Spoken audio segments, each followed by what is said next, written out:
Evangelho segundo escreveu o apóstolo Mateus, que era publicano, mas se converteu, né? Mateus 24, terceiro versículo. Glória a Deus. Aleluia. Diz assim: e assentando no Monte das Oliveiras, chegaram a ele seus discípulos em particular, dizendo: dize-nos, quando serão estas coisas e que sinal haverá da tua vinda e do fim do mundo? Jesus respondendo disse-lhes: acautelai-vos, que ninguém vos engane, porque muitos irão em meu nome dizendo: eu sou o Cristo. Enganarão a muitos, ouvireis de guerras, de rumores de guerras. Olhai, não vos assusteis, porque é mister que tudo isso aconteça, mas ainda não é o fim, porque se levantará nação contra nação, reino contra reino, haverá fomes, pestes, terremotos em vários lugares, mas todas essas coisas são os princípios de dores. Então vos hão de entregar para seres atormentados, matar-vos-ão e sereis odiados de todas as nações por causa do meu nome. Nesse tempo muitos serão escandalizados e trair-se-ão uns aos outros, e uns aos outros se odiarão. E surgirão muitos falsos profetas, enganarão a muitos. Por se multiplicar a iniquidade, o amor de muitos se esfriará, mas aquele que perseverar até o fim será salvo. Para a leitura não ficar extensa, vamos pular para o verso 22 agora. E se naqueles dias não forem abreviados, nenhuma carne se salvaria, mas por causa dos escolhidos serão abreviados aqueles dias. Então se alguém vos disser: eis que o Cristo está aqui ou ali, não lhes dei crédito, porque surgirão falsos cristos, falsos profetas, farão tão grandes sinais e prodígios que, se possível fora, enganarão até os eleitos, escolhidos. Eis que eu vos tenho predito, porque se vos disserem: eis que ele está no deserto, não saiais, eis que ele está no interior da casa, não acrediteis, porque assim como o relâmpago sai do oriente e se mostra até o ocidente, assim será também a vinda do Filho do Homem. Amém? Pode sentar, irmãos. Nós vamos falar hoje sobre um assunto que traz curiosidade, e sempre foi curiosidade de todo ser humano, né? Quando vai ser o fim do mundo? O que tem depois da morte? Quando nós morremos, o que acontece? É um assunto que os discípulos de Jesus estavam curiosos, né? Então, em particular, ele perguntou para Jesus: Jesus, quando vai ser a tua volta, né? Quando será a tua vinda? Qual é o sinal que está próximo, né? O juízo final, o fim do mundo. Primeira coisa que Jesus disse para eles é: cautelai-vos, que ninguém vos engane. A cautela, meus irmãos, ela faz parte do nosso chamado. Glória a Deus. Nós não temos obrigação de aceitar tudo que se fala em nome de Jesus, nem em nome de Deus. Se você não tiver cautela nesses últimos dias, se você não for um crente que julga, mas a Bíblia diz para não julgar, diz, mas o julgamento ali de Mateus 7 é você julgar a pessoa pela aparência. Eu estou olhando o irmão aqui, não conheço a vida do irmão e estou julgando ele pela aparência. Isso é pecado. Julgando ele pela roupa, julgando ele talvez porque ele é pobre ou rico. Isso que Jesus condenou na vida dos fariseus. Mas se você ler o mesmo capítulo 7, Jesus manda observar, julgar a árvore pelo fruto. Então, queridos, o cristão, os crentes, se não tomarem cuidado, se não se acautelarem, serão enganados. Não por pessoas que pregarão outra religião, não. Pregarão em nome de Jesus. Não é em nome de Roberto, não é em nome de Buda, nem de Maomé, mas é em meu nome, Jesus disse. Em meu nome. Em meu nome. Mas, irmão, aquele irmão faz milagres, aquela irmã opera curas, aquela pessoa expulsa demônios. Grande Deus. Se você abrir a sua Bíblia, eu não vou abrir aqui, em Mateus capítulo 7, Jesus vai dizer assim: nem todo que me diz Senhor, Senhor, entrará no reino dos céus. Muitos vão chegar naquele dia e vão dizer: Senhor, curamos em teu nome, fizemos maravilhas em teu nome, expulsamos demônios em teu nome. Eu lhes direi abertamente: apartai-vos de mim, porque eu não vos conheço. Queridos, palavra de Deus diz para nós o que é fruto. Frutos não são prosperidade terrena, frutos não são curas, línguas estranhas, sabedoria para pregar, profecias. Isso não é fruto. Isso é dom, é graça. Isso não dá-nos autoridade para nos achar homens de Deus ou mulher de Deus, ou para achar que vamos para o céu. Note que Jesus falou primeiramente para os crentes: nem todo que me diz Senhor, Senhor. Depois ele falou para os líderes: nem muitos vão me dizer. Ou seja, eu dizer que Jesus é o Senhor, ou eu pregar, ou eu expulsar demônios, profetizar, curar enfermos, não é um sinal. Não é um sinal de que eu realmente sou um homem de Deus, ou sou uma pessoa filho de Deus. Nós podemos nos enganar. A Bíblia diz em Jeremias 17 que o coração do homem é enganoso. Jesus, ele dá esse primeiro alerta para os discípulos: acautelai-vos que ninguém vos engane, porque muitos virão em meu nome, dizendo eu sou o Cristo, e enganarão a muitos. O que é Cristo? Talvez a pessoa pense que esse versículo está falando do Henrique Cristo, né? Já viu aquele na televisão? Mas não é só dele que está falando. A palavra Cristo significa ungido. Jesus Cristo significa Salvador ungido, em hebraico Yeshua HaMashiach. Então, todos aqueles que acharem que tem uma unção especial, que são acima do ser humano, são um homem acima da média, tome cuidado. O apóstolo Paulo, sabe o que ele vai dizer em 1 Coríntios, capítulo de número 3? Ele diz assim: nem o que planta é alguma coisa, nem o que rega é alguma coisa, mas Deus que dá o crescimento. Ou seja, o apóstolo Paulo está se colocando igual a todos os cristãos, mesmo aqueles que faziam um dia que se converteram. A palavra da ceia nos mostra essa realidade: esperai uns pelos outros. Não é assim que Paulo ensinou? Ou seja, não existe maior, maior é Deus. Não existe mestre, mestre é Jesus. Ele é Senhor, Ele é digno de glória.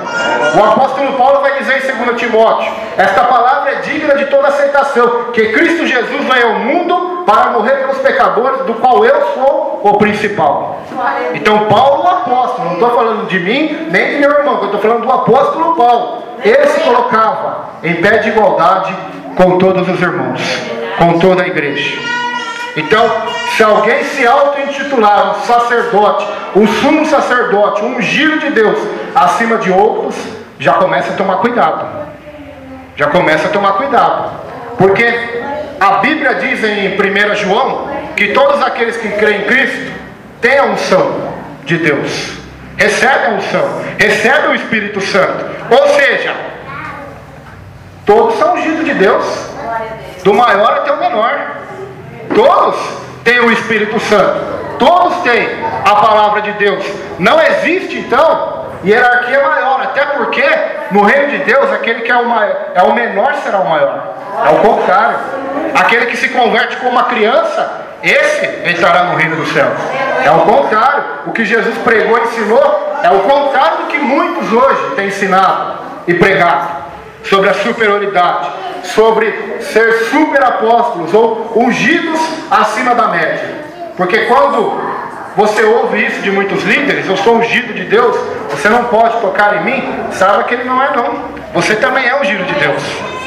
Nenhum ser humano é infalível. Nenhum ser humano não erra. Todos nós erramos. Então não existe isso. Todos nós temos a unção dele, irmãos. Ninguém tem unção própria. Pregamos em nome dele, expulsamos demônios em nome dele, os enfermos são curados em nome dele. Nem Jesus gostava da glória para si. Quando ele curava as pessoas, ele dizia: não foi a minha fé, foi a tua fé que te salvou. Então nós vemos isso acontecer hoje. Eu orei, Deus curou. Eu orei, choveu. Eu orei, aconteceu isso. Cuidado, é a fé, irmãos. É a fé do povo. Talvez você está aqui hoje e vai ser curado. Nem é pela minha fé ou pela minha autoridade, mas é pela sua. Pela sua fé. É pela sua crença no Senhor. Então, a primeira ordem que ele fala para os discípulos é: tomem cuidado, para que ninguém vos engane. Haverá guerras, haverá rumores de guerras. Não vos assustem, porque é necessário que isso aconteça. Houve a Primeira Guerra Mundial, houve a Segunda Guerra, e desde os tempos antigos existe a guerra. Por que existe a guerra? A Bíblia vai dizer por que ela existe: por causa do amor ao dinheiro. 1 Timóteo 6 diz: o amor ao dinheiro é a raiz de todos os males. Ou seja, as guerras existem. Você acha que é por causa da justiça, ou você acha que é por causa da paz, mas não é. Há o interesse político, há o interesse da ganância por trás de todas as guerras que são travadas nesse mundo. Pode ter certeza disso. Guerras, rumores de guerras. Nação se levantará contra nação, reino contra reino. Haverá fomes, pestes, terremotos em vários lugares. 1/3 da população mundial passa fome, irmão. Aqui no Brasil quase não acontece isso, né? Acontece, mas não é igual lá na África. Lá na África pessoas morrem de fome. Sabe o que é morrer de fome? É algo que, se você for um jornalista, por exemplo, um pregador, for para a África, lá eu creio que você entra em depressão. Você vai ver crianças morrendo de fome. Você vai ver multidões que estão morrendo de fome. E haveria isso nesse mundo. Isso prova o quê? Prova o quanto o ser humano é orgulhoso. O quanto o ser humano é prepotente, se acha melhor, superior. É igual a nação de Israel. Jesus veio para eles, mas eles já se achavam salvos, já se achavam bons. Por isso que eles não aceitaram a Cristo, não receberam o Messias, porque eles se achavam bons, se achavam os ungidos de Deus já, os eleitos, os escolhidos de Deus. Por isso não aceitaram a simples mensagem do Evangelho que Cristo veio trazer. Então temos que tomar cuidado. Haverá pestes, enfermidades, doenças, haveria terremotos em vários lugares. Mas todas essas coisas são o princípio de dores. Todas essas coisas é igual a mulher quando vai dar à luz. Jesus aqui está usando a linguagem de uma mulher grávida. A mulher grávida, quando ela vai dar à luz, o parto, as contrações são mais fortes cada vez que chega mais perto, não é? Cada vez que chega mais perto do neném nascer, as dores de parto aumentam. Então Jesus está falando, essas coisas que estão acontecendo são só o princípio das dores de parto do planeta Terra. A Terra está gemendo, irmãos. O planeta está gemendo. Se você abrir o seu olho, orar a Deus com sinceridade, ler a palavra de Deus na sua casa, examinar por si mesmo, você vai ver que este planeta está gemendo. Este planeta clama por Deus, por justiça contra o homem. Os animais gemem, as aves, os peixes, por causa da destruição que o homem está causando nesse mundo. A natureza geme por causa do pecado. Haverá terremotos, furacões, tsunamis, secas, enchentes. Tudo isso mostra, irmãos, que a terra está gemendo. A dor de parto, da destruição que o homem está causando. Mas é só o princípio. A coisa vai ficar mais estreita. A Bíblia diz assim: então vos hão de entregar para serem atormentados, matar-vos-ão, sereis odiados de todas as nações por causa do meu nome. Nesse tempo muitos serão escandalizados, trair-se-ão uns aos outros, e uns aos outros se odiarão. Meu Deus. Queridos, será que nós vamos viver esse tempo a qual Jesus disse aqui? Ah não, misericórdia, né? Eu tenho visto no Facebook, o maior medo que os crentes têm hoje é porque a Dilma ganhou, e consequentemente eles acham, né, que vai haver uma perseguição religiosa, né? Por causa do movimento LGBT, onde vai querer obrigar pastores, padres, religiosos em geral, a fazer casamentos, né? Casamentos de homem com homem e mulher com mulher. Eu não tenho medo disso. Eles aprovam a lei que eles quiserem lá. A lei de Deus, a palavra de Deus, está acima da igreja e acima da lei dos homens. Quem tem medo de perseguição é porque o tesouro dele está nesse mundo. Infelizmente é verdade. A riqueza dele está aqui, a alegria dele está aqui, a paz dele está nesse sistema. governado por Satanás. Mas quem tem sua cidade no céu, sua esperança na glória, vai dizer como o grande apóstolo Paulo: a morte para mim é lucro, porque eu estarei com Cristo. Sabe por que o povo tem medo? Porque o povo tem sido ensinado pelo falso evangelho. Um evangelho que promete prosperidade terrena, que promete que você não terá nenhuma doença, que promete o céu nessa terra. Totalmente o contrário do que Jesus pregou e ensinou. Jesus não ensinou que os seus discípulos iam ter terrenos, casas, comércios, ser rico, ser pessoas prósperas. Não, ele disse assim: o mundo vai odiar vocês, porque odeia a mim. No mundo vocês terão aflições, e aquele que quiser me seguir não é obrigado, mas quem quiser deve estar disposto a negar a si mesmo, tomar a sua cruz e me seguir. Agora, essa geração de evangélicos que temos hoje, 40 milhões no Brasil, eles gostam da terra. Eles preferem a terra do que o céu. Eles preferem a riqueza dessa terra, os enganos dessa terra, do que o tesouro celestial. É a Bíblia que ensina, irmãos. É a Bíblia que ensina. Então nesse tempo eles vão se escandalizar por causa da perseguição que haverá, do morticínio que haverá. Aí você acha: mas será que vai chegar nesse ponto de as pessoas matarem por causa de religião? Já acontece, irmãos. Liga o seu jornal lá em Jerusalém para você ver. Eles se matam por quê ali? É por causa de religião. É por causa de judaísmo e islamismo. Guerra santa, né? Eles se matam. Queridos, a religião mais tolerante que tem na terra é o cristianismo. Pode ver o Brasil, os Estados Unidos. Os cristãos não matam os islamistas. Matam os macumbeiros. Matam os homossexuais. Também não mata. Eles têm liberdade. Eles falam o que eles quiserem da vida deles. Agora vai lá no país que é islamista, vê o que eles fazem com o crente, com o cristão, com o homossexual, com o judeu. Eles matam. Então você vê a diferença da religião de Cristo das outras. Você vê a diferença. Onde o amor impera e onde o ódio impera. Você vê a diferença.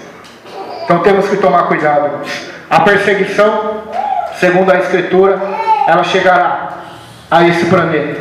Chegará e enganará. Surgirão falsos profetas, enganarão a muitos.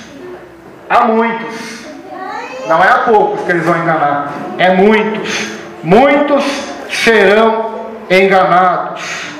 O reino de Deus, o caminho continua sendo estreito. Pois se multiplicar a iniquidade, o amor de muitos esfriará. Eu quero fazer uma pergunta para você nessa noite. Como está o seu amor por Deus? O seu amor por Cristo? Você contribui com sua oferta, com seu dízimo, por amor ou por barganha? Você vem na igreja orar aqui e buscar a Deus por amor a Deus e a salvação, a qual Cristo te oferece na cruz, morrendo por você, tomando o seu pecado, sendo castigado pela ira de Deus para levar o seu pecado? Ou você vem só para ter bênçãos, só para ter curas, só para ter milagres? Você gostaria que o teu filho, o teu esposo, a tua mulher fosse atrás de você só com interesse? Não, né? Mas você tem feito isso com Deus. Você tem achado que Deus é um banco, é um supermercado, onde você vai sacar as bênçãos, vai sacar o que você precisa. Não, meus irmãos. Deus é o Rei dos Reis e Senhor dos Senhores. Adore a Ele, ame a Ele, porque é um mandamento. Ame a Ele com todo o teu coração, ame a Ele com toda a sua alma, ame a Ele com toda a sua força. Faça como Abacuque, capítulo 3, ele vai dizer assim: ainda que a figueira não floresça, ainda que não haja fruto na videira, ainda que o produto da oliveira minta, todavia eu me alegro no Senhor. Ainda que tudo, ele disse assim, eu vou dizer em português para você entender: ainda que tudo que eu estou fazendo no trabalho, ou na igreja, ou em qualquer lugar, esteja dando tudo errado, nada aparentemente está dando certo, não interessa. A minha alegria não está nessas coisas. A minha alegria está no Senhor, o meu Salvador. Meu tesouro é Cristo. Meu tesouro é Deus. A minha alegria é Deus. A minha paz é Deus. O meu alvo é Deus. É Cristo Jesus. Não as coisas desse mundo. Porque quem amar esse mundo, o amor do Pai não está nele. Surgirão muitos falsos profetas, enganarão a muitos. Por que eles enganarão? Por causa disso. Porque eles vão prometer o que o homem quer. Eles vão pregar o que os homens desejam ouvir. A mensagem deles não falará do pecado, não falará da santidade de Deus, não falará da volta de Jesus, não falará do Cristo crucificado. Mas a mensagem deles falarão o que o povo quer ouvir. Abra sua Bíblia em Miqueias e olha o que o profeta diz. 3º capítulo. Miqueias.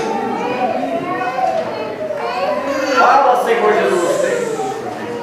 3º capítulo, verso 11. Isso já acontecia lá, irmãos. Olha o que acontece. Miqueias, 3º capítulo, verso 11. Depois você anota ele na sua casa, eu vou ler já. Os seus chefes dão as sentenças por suborno, e os seus sacerdotes ensinam por interesse. Seus profetas adivinham por dinheiro, e ainda se encostam ao Senhor dizendo: não está o Senhor no meio de nós? Nenhum mal nos sobrevirá. Portanto, por causa de vós, Sião será lavrada como um campo, Jerusalém se tornará em montões de pedras, e o monte dessa casa em altos de um bosque. Jeremias capítulo 5 diz assim, que os profetas profetizam por interesse, e os sacerdotes dominam pela mão dele, e assim o povo deseja.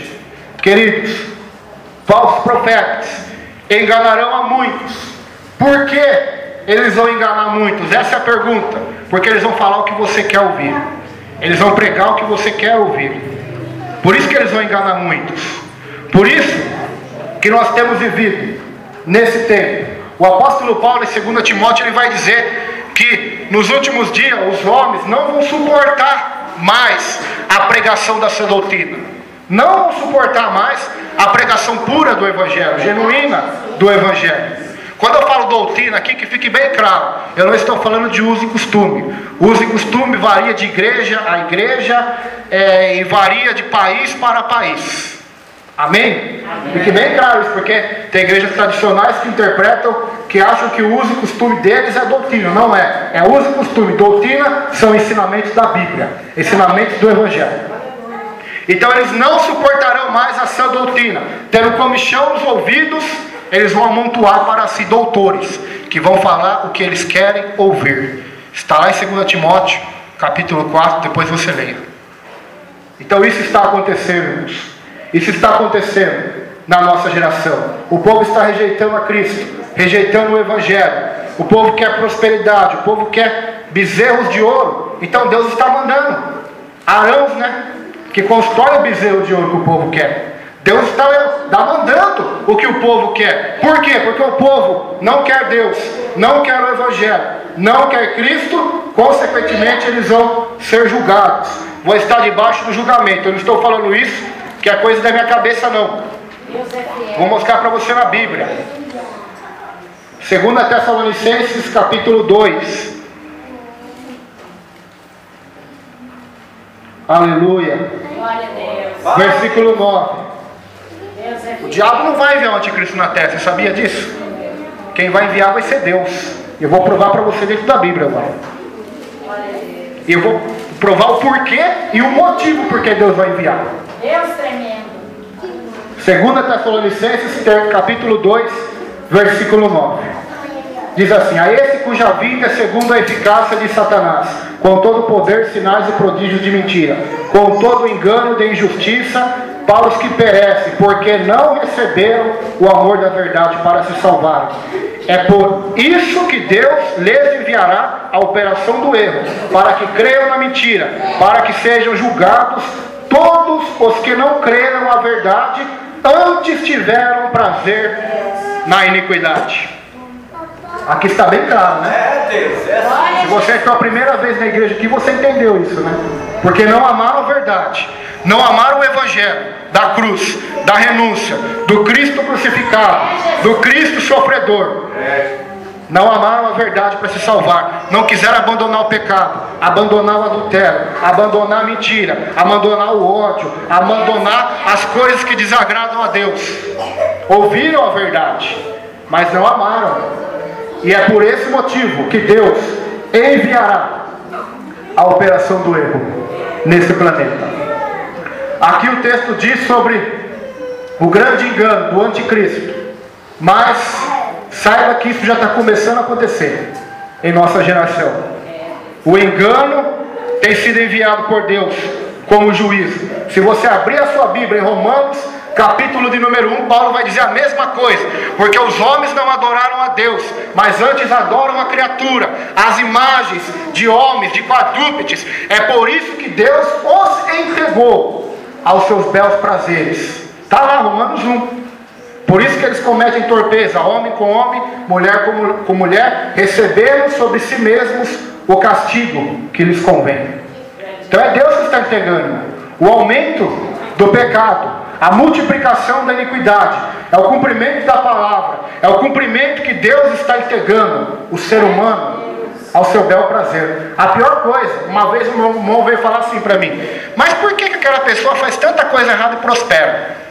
Um cliente veio perguntar isso para mim. Mas por quê? Eu disse assim para ele: sabe por quê? Porque esse é o maior juízo de Deus sobre ele. Porque Deus, o Pai, corrige quem é filho. Eu não posso corrigir o filho da irmã não pode corrigir meu filho. Cada um corrige o seu, né? Assim é Deus. Deus vai disciplinar e vai corrigir seus filhos. Por isso que seus filhos se pecarem, Deus disciplina. Deus permite a provação, a tribulação, o açoite, o castigo. Para quê? Para nos disciplinar. Por isso que Paulo diz lá em Coríntios, na palavra da ceia: quando somos repreendidos pelo Senhor, somos para não ser condenados com o mundo. O Hebreus também diz: o Senhor açoita aquele que é filho. Então quando você vê a pessoa prosperar no pecado, prosperar na mentira, no engano, é um sinal que está debaixo do juízo de Deus. Deus entregou, Deus deixou a pessoa seguir sua vontade. E nós sabemos que quando o ser humano segue a própria vontade, a tendência é o inferno. Porque a nossa vontade ela é má. Ela foi comprometida pelo pecado de Adão e Eva. Nós já nascemos com a natureza caída. Por isso que Cristo veio na terra, para nos salvar do pecado. Não é nem do inferno, porque o inferno é consequência do pecado. Cristo veio para nos salvar, nos perdoar e nos salvar do pecado, da vida pecaminosa. Então quando a pessoa está entregue à sua própria vontade, ela vai ser entregue à ruína, à perdição eterna. Porque o coração do homem é soberbo, é vaidoso, é avarento, é orgulhoso. E se você seguir sua vontade, seu coração é o inferno na certa. A vontade de Deus é outra. Nem todo que me diz Senhor, Senhor entrará no reino dos céus, mas aquele que faz a vontade, não sua, mas de meu Pai, que está na Bíblia. Aquele que faz a minha vontade. Este povo me honra com os lábios, diz que eu sou o Senhor, confessa, mas sua vida, seu coração está longe de mim. Então nós precisamos voltar ao primeiro amor, não deixar o nosso amor se esfriar. A igreja de Éfeso, lá em Apocalipse, era uma igreja bíblica. Mas Jesus falou para ela: olha, tenho só uma coisa contra ti: abandonaste teu primeiro amor. Ou seja, você é um marido fiel, você é uma esposa fiel, mas não ama o seu marido, a sua esposa. É mais ou menos isso que Jesus está dizendo para a igreja de Éfeso. Vocês até são fiéis, até cumprem as minhas palavras, mas não me amam.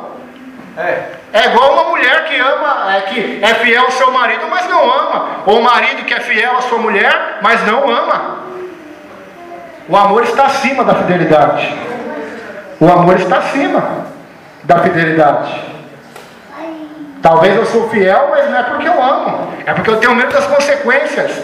Ou eu sou fiel talvez porque tenho a palavra de Deus, mas não porque eu amo. O amor tem que estar acima da fidelidade.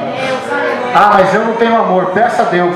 A Bíblia diz em Romanos 5 que o amor de Deus é derramado em nosso coração pelo Espírito Santo. O apóstolo Paulo diz em 1 Coríntios 3: ainda que eu tenha a língua dos homens e dos anjos, conheça todos os mistérios, tenha fé para transportar montanhas, se eu não tiver amor, não sou nada. Se eu não tiver amor, meu amigo, nada você será. Pode ter fé para transportar montanha, pode doar todos os seus bens aos pobres, pode ser o melhor pregador, pode falar todas as línguas, mas se não tiver amor, Paulo diz, nada serei. É o amor, meu irmão. Jesus disse: nisto reconhecereis que vocês são os meus discípulos, quando vocês me amarem uns aos outros. Quando vocês se amarem uns aos outros. Este é o reconhecimento do discípulo. Amor. Amor. Verso 22. Se aqueles dias não fossem abreviados, nenhuma carne se salvaria.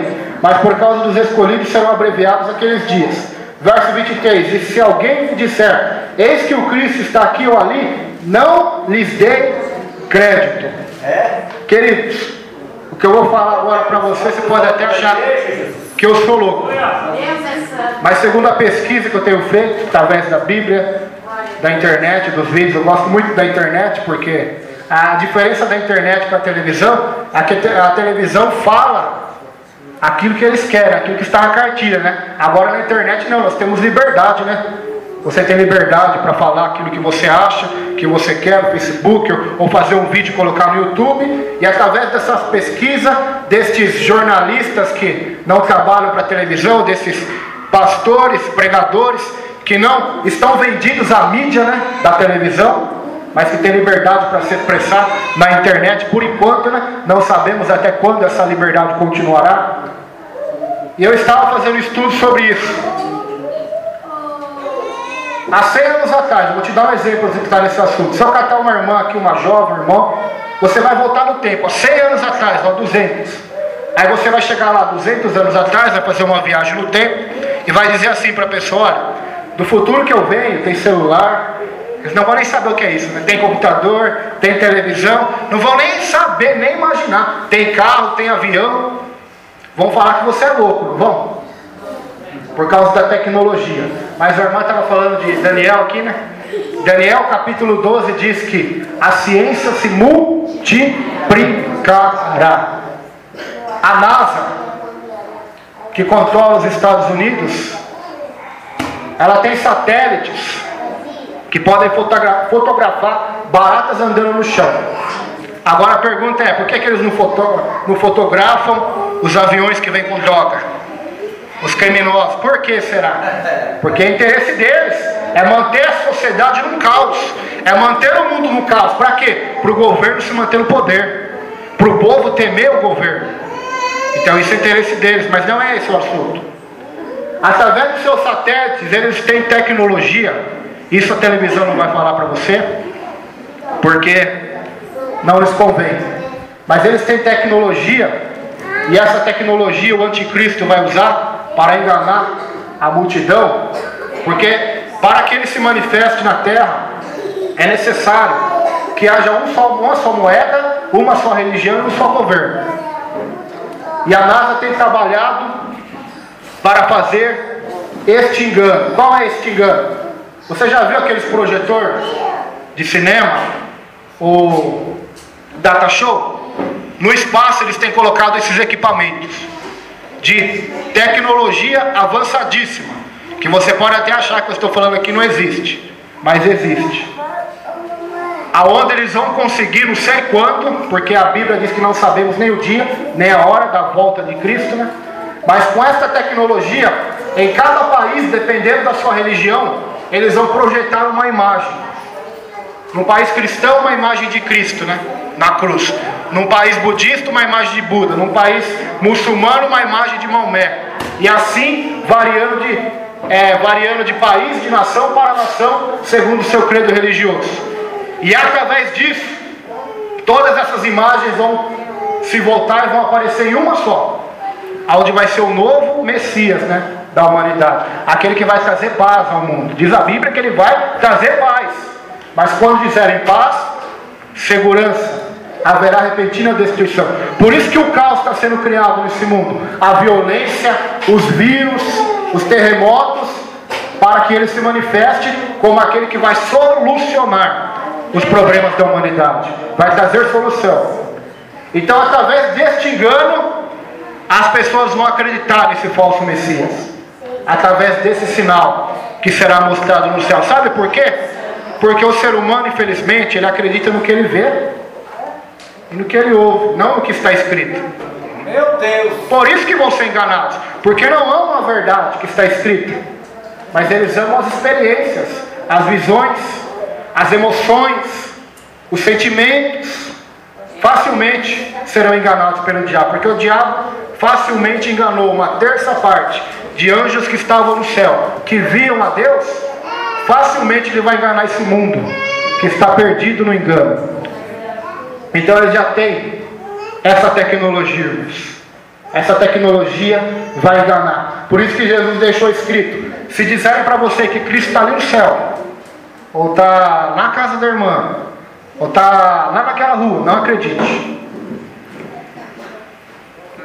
Porque a vinda dele será como um relâmpago, rápida, repentina, como um ladrão.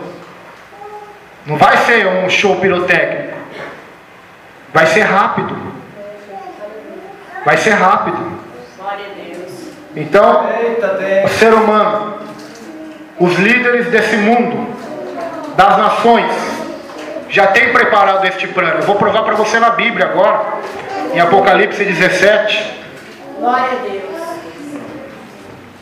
Versículo de número 12. Apocalipse 17, 12.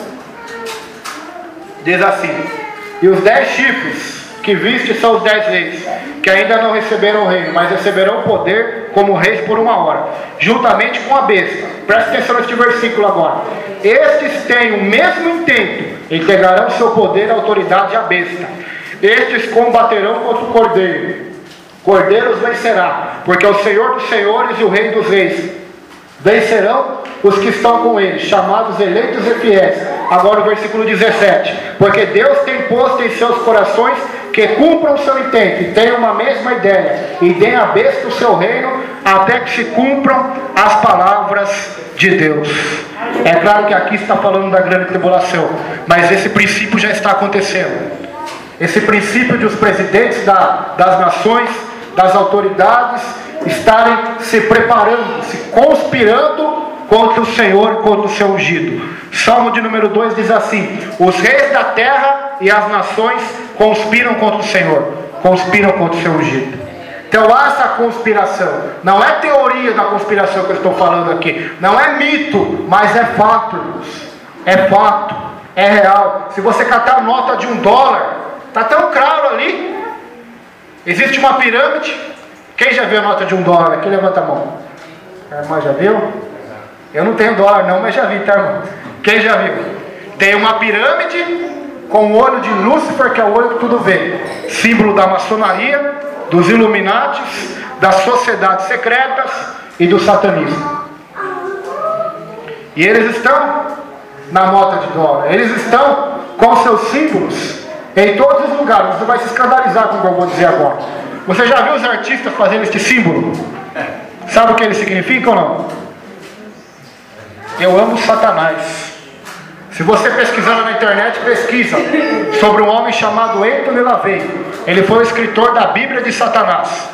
E ele diz que este é o símbolo que eles fazem. Então você vê no rock, as pessoas fazendo isso.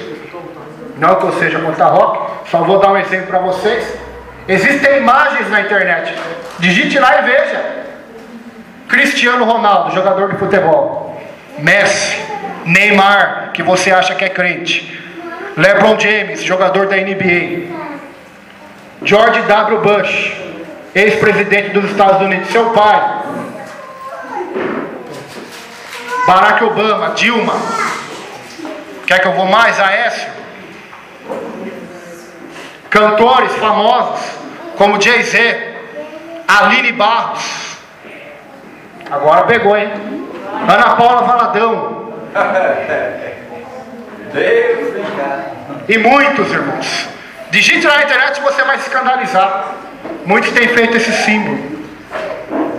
Talvez alguns por ignorância, mas a maioria tem consciência do que está fazendo. Porque para você chegar no poder desse mundo, irmãos, você precisa da autorização do diabo. Eu não estou mentindo. O que Jesus disse em Mateus capítulo 4? O que o diabo disse para Jesus? Se você me adorar, eu vou te dar tudo. Toda a glória desse mundo eu te darei, porque é meu e eu dou a quem eu quero.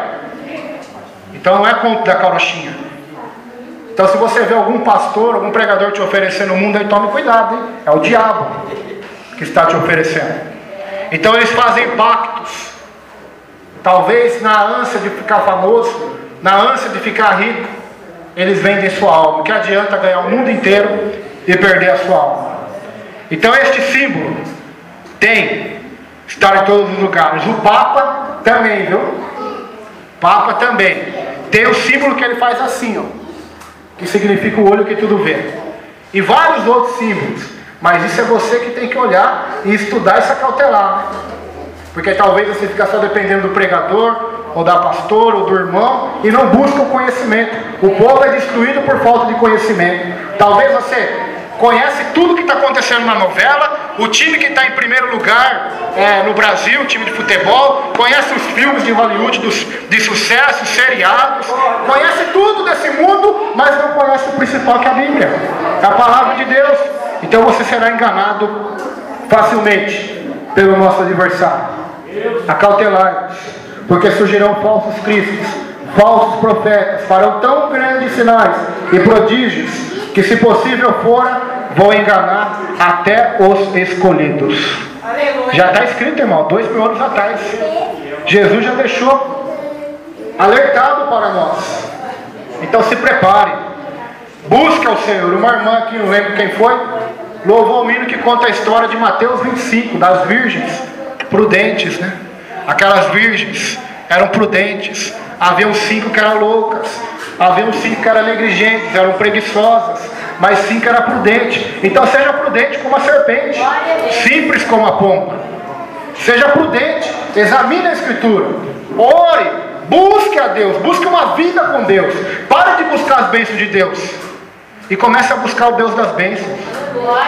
Busque o reino e o resto Deus acrescenta. Comida Ele vai acrescentar, água Ele vai acrescentar, roupa Ele vai acrescentar. Busque o reino, busque a Jesus.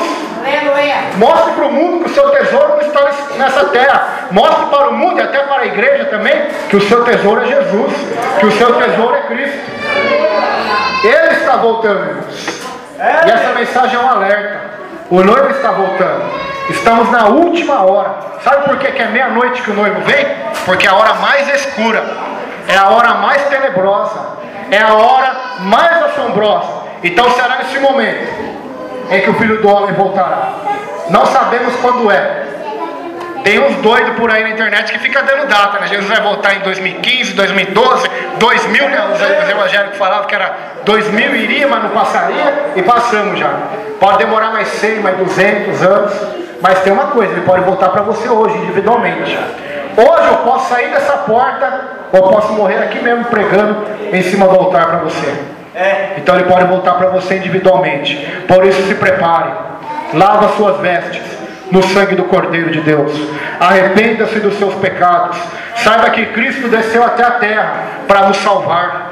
Morreu em nosso lugar. A Bíblia diz que Deus prova o seu amor para conosco em que Cristo morreu por nós, sendo nós ainda pecadores. Deus amou o mundo de tal maneira que deu seu Filho unigênito, para que todo aquele que nele crê não pereça, mas tenha a vida eterna. Não rejeite a Jesus. Não faça como os fariseus fizeram, como os judeus antigos fizeram, rejeitaram o seu Salvador. Não faça isso com Jesus. Não faça como Judas Iscariotes. Não venda Jesus, não venda a sua salvação, não venda seu ministério, não venda por nenhuma bênção. Segue Jesus nessa noite. Aleluia. Aleluia. Não faça como Pilatos, lave a mão, fique indiferente, né? Estou indiferente quanto a Cristo. Para mim ele não é bom nem é ruim. Estou indiferente, eu lavo as minhas mãos. Não lave as suas mãos. Sabe o que a história diz que aconteceu com Pilatos? Eu vou dizer para você, porque não está na Bíblia, mas nós temos livros históricos. O imperador de Roma, quando ficou sabendo da morte de Jesus, porque tudo que os governantes faziam em Roma, eles deviam satisfação ao imperador romano. Então eles mandavam cartas para os imperadores, dizendo as pessoas que eles tinham julgado, condenado. E ele foi mandar para o imperador a carta dizendo que tinha um tal de Jesus que se dizia profeta, e ele teve que matar porque ele tinha medo do povo, né? Mas era um homem justo. Isso chegou lá no ouvido do imperador. Essa carta foi lá. Sabe o que aconteceu com Pilatos? Eu creio que ele foi salvo, porque ele se arrependeu.